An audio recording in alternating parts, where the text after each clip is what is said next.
All of his co-workers were gone. What could it mean? Stanley decided to go to the meeting room. Perhaps he had simply missed a memo.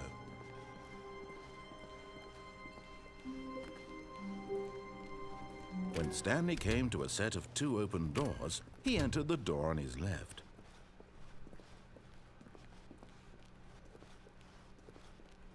Yet there was not a single person here either. Feeling a wave of disbelief, Stanley decided to go up to his boss's office, hoping he might find an answer there. Coming to a staircase, Stanley walked upstairs to his boss's office.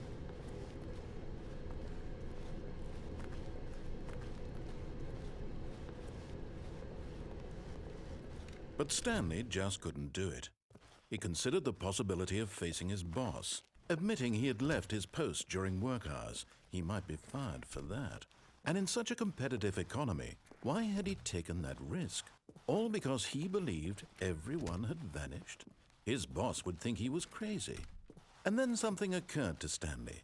Maybe, he thought to himself, maybe I am crazy. All of my co-workers blinking mysteriously out of existence in a single moment for no reason at all? None of it made any logical sense. And as Stanley pondered this, he began to make other strange observations. For example, why couldn't he see his feet when he looked down? Why did doors close automatically behind him wherever he went? And for that matter, these rooms were starting to look pretty familiar. Were they simply repeating? No, Stanley said to himself, this is all too strange. This can't be real. And at last, he came to the conclusion that had been on the tip of his tongue. He just hadn't found the words for it. "I'm dreaming!" he yelled. "This is all a dream." Oh, what a relief Stanley felt to have finally found an answer, an explanation. His co-workers weren't actually gone. He wasn't going to lose his job. He wasn't crazy after all. And he thought to himself, I suppose I'll wake up soon. I'll have to go back to my boring real-life job pushing buttons. I may as well enjoy this while I'm still lucid. So, he imagined himself flying and began to gently float above the ground. Then he imagined himself soaring through space on a magical starfield, and it too appeared. It was so much fun, and Stanley marveled that he had still not woken up. How was he remaining so lucid? And then perhaps the strangest question of them all entered Stanley's head. One he was amazed he hadn't asked himself sooner. Why is there a voice in my head dictating everything that I'm doing and thinking?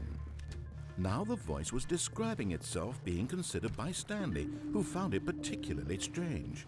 I'm dreaming about a voice describing me, thinking about how it's describing my thoughts, he thought.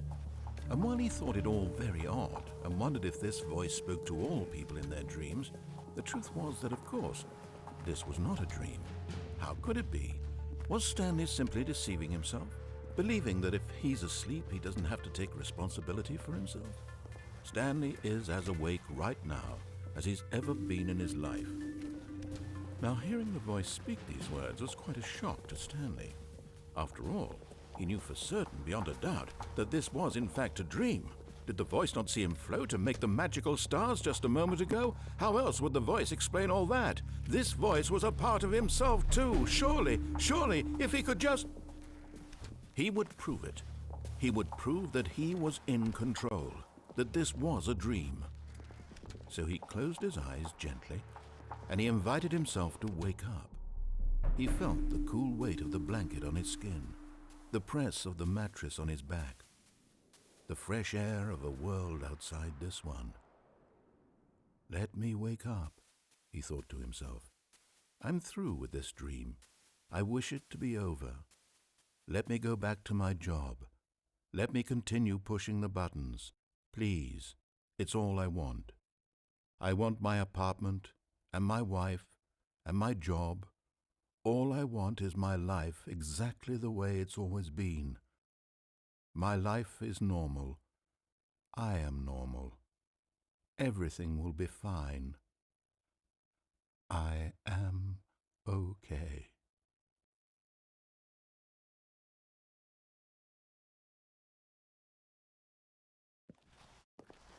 Stanley began screaming. Please, someone, wake me up. My name is Stanley. I have a boss. I have an office. I am real. Please, just someone tell me I am real. I must be real. I must be. Can anyone hear my voice? Who am I? Who am I? And everything went black.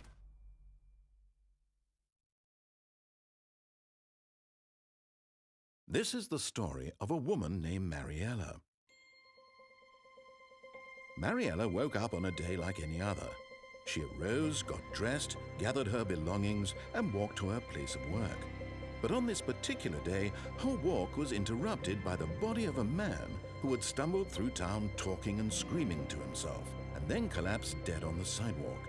And although she would soon turn to go call for an ambulance, for just a few brief moments, she considered the strange man. He was obviously crazy. This much she knew. Everyone knows what crazy people look like. And in that moment, she thought to herself how lucky she was to be normal. I am sane. I am in control of my mind. I know what is real and what isn't. It was comforting to think this, and in a certain way, seeing this man made her feel better. But then she remembered the meeting she had scheduled for that day, the very important people whose impressions of her would affect her career, and by extension, the rest of her life. She had no time for this, so it was only a moment that she stood there, staring down at the body. And then she turned and ran.